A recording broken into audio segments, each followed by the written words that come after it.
Hello, welcome back to my channel. Thank you for stopping by. Today I'm just going to talk about protein real quick. It's a question I've been getting a lot lately, and that is, how much protein do I need as a woman over 50? And so recently they did up the recommendation for protein intake each day.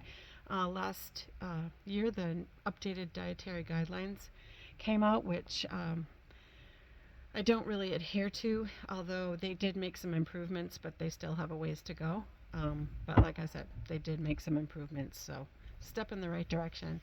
But it used to be that our protein recommendation was zero point 0.8 to 1 gram per kilogram of body weight, but they upped that to 1.2 to 1.6 grams of protein per kilogram of body weight. So what that means when you translate it is 150-pound person should be getting 80 to 110 grams of protein a day. And basically, it's easy enough to get that. It might seem like a lot, but it's really not. You just have to prioritize protein at every meal. And if you're only eating 2 meals a day, then you need to uh, be more thoughtful about it. But 3 meals a day, it basically, if you just eat protein at every meal and make sure you do that, you're going to get plenty of protein. Um, and that could be eggs for breakfast and having, an adequate source like some sandwich meat in a sandwich, or even a piece of salmon and some vegetables, a steak. Animal proteins are best because they're complete proteins, meaning they have all the essential amino acids. Vegetable or plant sources, you have to be more, um, you know, thoughtful about that as well, because uh, plant proteins are not, they don't contain all the essential amino acids like animal proteins do.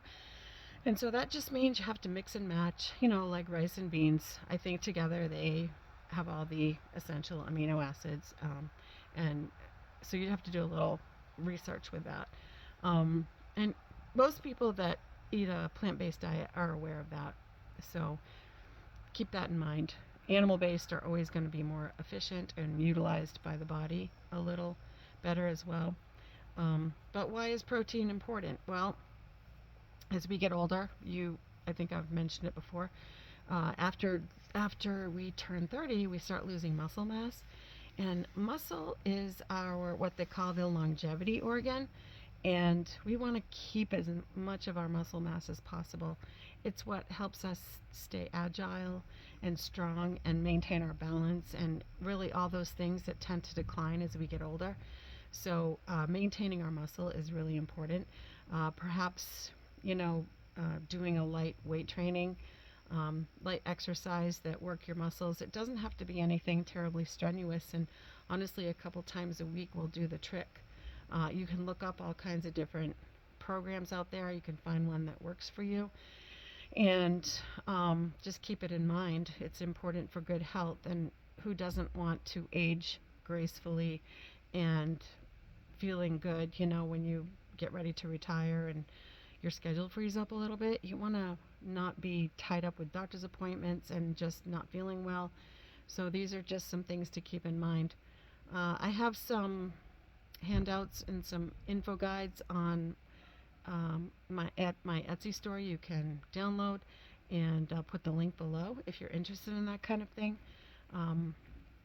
And stay tuned for other topics. Like I'm going to be doing a video on explaining nutrient density, and fasting. And a lot of times when I do videos, I also have a little short lesson guide at my Etsy store for a small fee.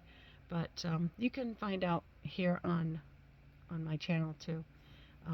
I'll be following up with a video.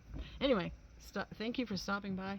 I hope these get better as I go on. I'm still learning the ropes, but I appreciate you watching anyway. And if you have certain topics you're interested in when it comes to nutrition and health, just let me know down below in the comments, because I love finding answers for people. In the meantime, I'm just going to keep plugging away, sharing things that I've dealt with or that I have helped clients deal with. Um, and I just hope that you find it useful. All right, thanks. Have a great week.